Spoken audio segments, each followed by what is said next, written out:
Salve, salve família, ó, quer gravar o seu podcast, o seu conteúdo? Acesse o link que tá aqui na descrição, a Diz TV tem a solução pra você.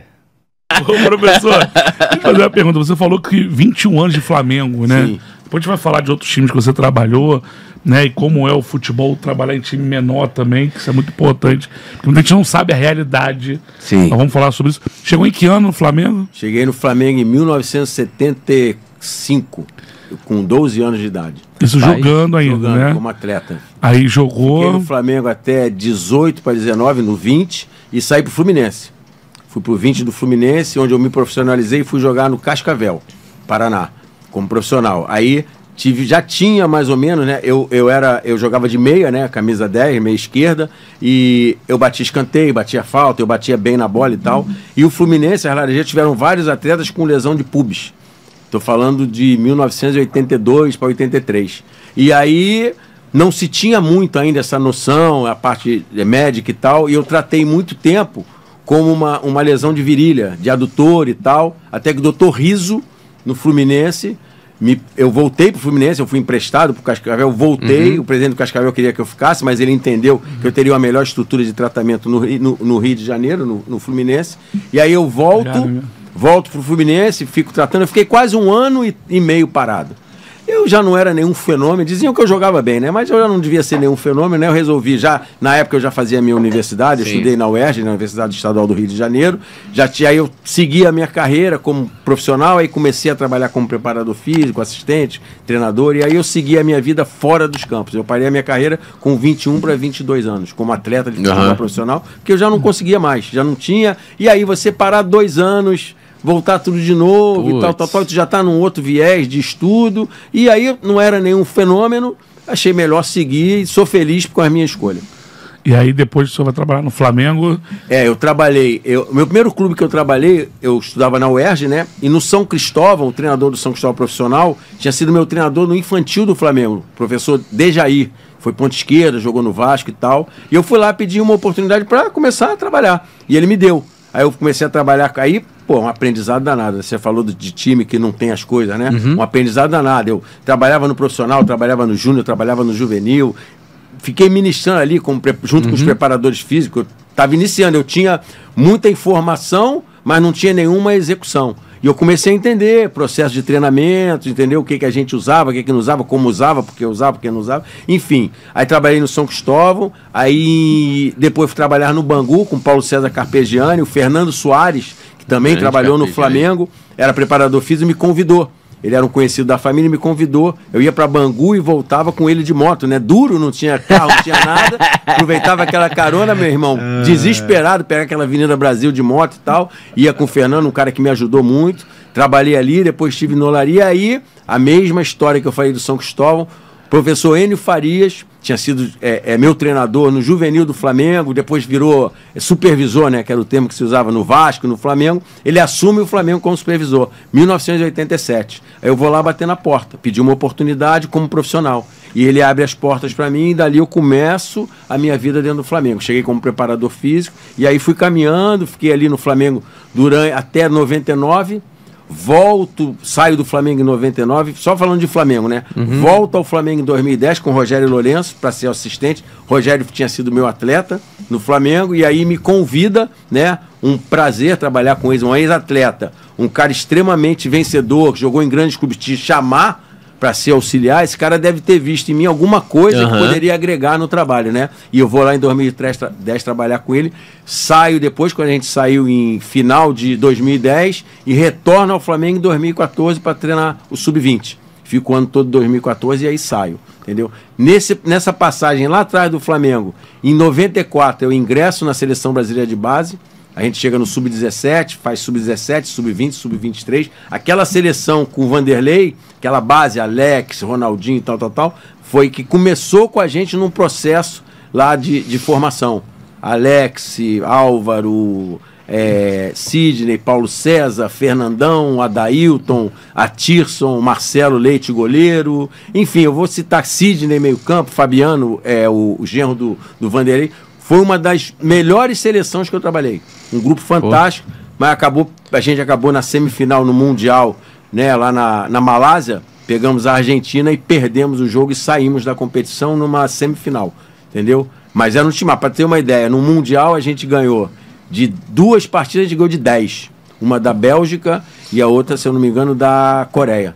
2 partidas a gente ganhou de 10. Era um timaço, time muito bom. Era Marcelo Leite, Paulo César, Jean, Álvaro e Atirson, Sidney, Fabiano, Pedrinho e Alex, Adailton e Fernandão. Esse era o time titular. Timaço. E graças a Deus, todos esses caras, né? Estamos falando de sub-20, né? Depois ingressaram, a grande maioria chegou à seleção brasileira e tiveram carreiras brilhantes aí, tanto nacionalmente como internacionalmente. Dava pra fazer uma graça com essa seleção aí, ô Castanha? Porra, você... Mas ele falou, eu vi os meias. O meia. Tá sem criação, né? Não. Sidney, que era um volante que não era brucutu, Fabiano, que não era brucutu, Alex e Pedrinho. Nós começamos esse trabalho em 95 para o Mundial de 97. Volantes que sabiam sair jogando, né? Sabiam jogar. Pegamos esse grupo no torneio de Toulon. Foi quando a gente começou a estruturar. Paulo César jogava no Nacional de São Paulo, cara. Nunca tinha pego um avião. Paulo César, lateral direito. É mesmo? Lateral direito. Fluminense, PSG, aí né? é que eu digo, a gente viajou para Toulon, esse menino, ele começou como reserva, depois virou titular, fez um campeonato perfeito. Aí nós indicamos ele para o Flamengo contratar. Aí é que eu digo, né? Processo. Pegam o Paulo César, um menino que morava lá em São Paulo, jogava no Nacional, nunca tinha andado de avião, trazem o Paulo César, botam ele ali na praia do Flamengo, ganhando um salário espetacular. Vai render, Castanha? Aí o que acontece? Né? Esse cara não joga nada, esse cara não serve, esse cara foi super vencedor no Fluminense e foi jogar na Europa. Esse mesmo cara que veio... Muita moral, jogou muito lá no PSG. Jogava demais, jogadoraço, entendeu? Mas... é processo, você tem que ter um entendimento, quem esse cara, pegava ele, trazia pra cá, pegava, sei lá, 80% do salário dele, mandava pra mãe dele lá em São Paulo que precisava, deixava um pouquinho com ele aqui. Formação não tem como, você no Flamengo, ganhando um salário, morando ali na praia do Flamengo, com tudo que o Rio de Janeiro te oferece, sem ter oportunidade no time, no profissional, sem jogar. Meu amigo, nós temos outros exemplos recentes aqui, eu não estava no processo, mas vocês vão lembrar, o Lincoln. Olha lá pra trás, era Lincoln... Vinícius Júnior e tinha mais um que eu esqueci. O Wendel e o Yuri César. Eram 4. E o Yuri. Esses caras já eram tidos como os caras. Sim. Aí você pega... Essa geração ganhou tudo. O Lincoln. A Inter de Milão queria o Lincoln a todo custo. Você pega um menino, cara, e não é porque o cara tá errado, não. Você pega um menino, você pega um menino que ganhava, sei lá, seus 10 mil, sei lá, 8 mil, e passa o cara pra ganhar 150 mil. Aí esse cara treina segunda, terça, quarta, quinta, sexta, sábado ele não tá na relação. Não manda ele jogar no Júnior. O que ele vai fazer? Se não tiver uma cabeça muito boa, vai fazer M. Que é normal, pô, o Rio de Janeiro é uma maravilha. O Hugo cara. acabou acontecendo isso, goleiro. E aí o que acontece? Aí o cara não tem rendimento, sabe o que falam? Você não joga nada. Não é assim, cara. São meninos, cara. Se hoje a gente fala aqui, né, com toda segurança, toda experiência, Pete, a partir de amanhã tu vai ganhar 1 milhão por mês. O cabeção vai pirar, irmão. Castanha, tu vai ganhar 1 milhão por mês. Marcelo, você vai ganhar 1 milhão. A cabeça pira, cara. Não, pira. A cabeça pira, porque você quer comprar tudo, você quer fazer tudo e uma ansiedade, e você faz tudo dentro de uma normalidade, né, e tal, e ainda sobra dinheiro. Aí você acha que você é o dono do mundo, cara. E não é assim. Então, tem que ter contexto, tem que ter formação. E às vezes a gente não tem. Você simplesmente pega esse menino, larga ele no profissional... Larga realmente, porque ninguém mais toma conta, e simplesmente você fala assim, esse moleque não quer nada, não joga nada. Não é assim. Por que ele não quer nada? Por que ele não joga nada? Está sendo bem feita essa transição da base profissional, entendeu? Estou falando aqui de achismo, tá? Que eu não estava lá dentro. Sim, sim. Mas o que a gente via é que era o que acontecia com o menino. O Lincoln, eu acho que o Flamengo errou no processo com ele. É isso. O Adrian, o Flamengo erra também. Porque a questão do Lincoln, ele jogava muito. Sim. Na base, fazia muitos gols. Claro que tinha, pô, Yuri César é bom jogador pra caramba. O Vinícius Júnior é um fenômeno. Tinha o Wendel tá em Portugal, tá jogando também. O Wendel, aquele que fez o gol na final da Copa São Paulo. Sim. Contra o São Paulo. Sim. Acho que era com o Maurício ou o Zé Ricardo, agora eu não lembro. Eu sempre confundo, né, o deles aí. O Maurício falou aqui, mas eu já não lembro, tô velho. Agora tô ficando velho, eu tô esquecendo das coisas. O Lincoln tinha que ter voltado pra base. Sim. Demoraram com ele. Porque ele subiu junto com o Vinícius Júnior. Não era pra ter subido os dois juntos. Aí subiram os dois juntos. Aí depois, quando tentaram baixar ele, já no 20, ele já não quis. O André Bahia, o empresário dele, já não quis. Sim. Então ele perdeu de 16 a 20 um processo fundamental. De base. Não, sim, pô. E até a Inter de Milão queria muito ele. É porque o Castanha... Ele Pitt, perdeu um passo do 16 ao 20, que é justamente esse processo sim, ali de o que maturação acontece? dele. Eu não sei se tinha, tá? Mas o que acontece? Às vezes tem uns gatilhos. Se o cara ficar tantos jogos no banco do profissional, jogar tantos jogos, o salário dele duplica, triplica. Tem direito de Aí, o que imagem, tem acontece? isso tudo. O cara não pensa no crescimento dele como atleta e pensa na parte financeira. E aí o cara se perde. É o que o Castanha falou. Eu acho que é o seguinte, cara. Minha visão, tá? Que não é a certa nem a errada, é a minha. O atleta pode jogar no 20, volta lá e joga. Por quê? Por mais que você treine, por mais que você faça tudo no dia a dia, o maior crescimento do atleta é no jogo.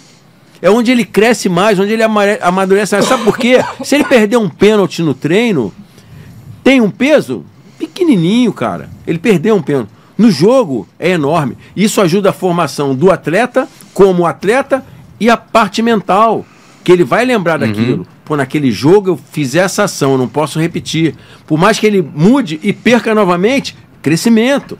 Então, quanto mais ele jogar, se ele for exposto a essa disputa, que é o jogo, que é a competição, melhora a evolução dele para o crescimento dele como atleta. Só que as pessoas deixam o menino lá, esquecem. Então, essa passagem de transição, ela é muito importante. Ela é muito importante, entendeu? Então, os caras não têm isso, não têm essa visão. Porque vai fazer o que eu estou falando. Às vezes, quem está no comando não tem essa vivência.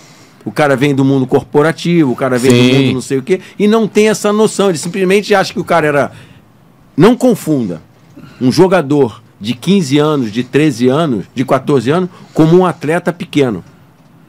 Ele é um atleta, ele é um pretendente a jogador e em formação. Tem uma diferença muito grande. Sim. E hoje, muitas vezes, tratam isso. Ele é igual o cara que está no profissional, só que ele ainda é pequeno, ele ainda é novo. Não, ele está se formando, ele está crescendo, ele está buscando algo.